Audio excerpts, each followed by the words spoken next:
Gotta lock him in here tight. Keep my back relatively straight and roll my shoulders. All right, MOROTE SEOI NAGE. Incidental. Real important is your right hand and your left hand. And remember, you got to use, it's a shoulder throw, but you have to work your hands. You have to work your hands right. You have a big pull with your left.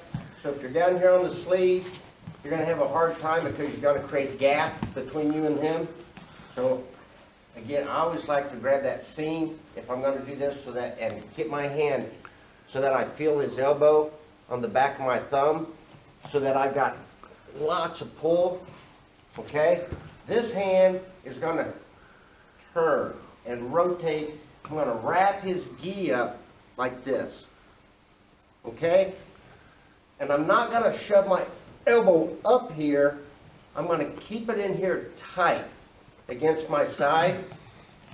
So when I come in, I'm going to step it here, here, and here. So when you come in, this foot's going to cross, just like any forward throw, right? 1, 2, our feet are going to come back together. Our heels are going to be close, knees bent, knees out on our toes. Real important to close this gap between him and I. If I shove my elbow up here, I have a tendency to create space between us. And I don't want to create any space. I want to close that gap.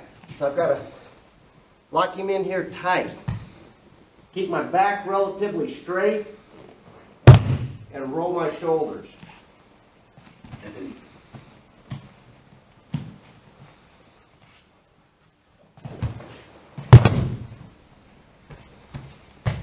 Okay? Questions?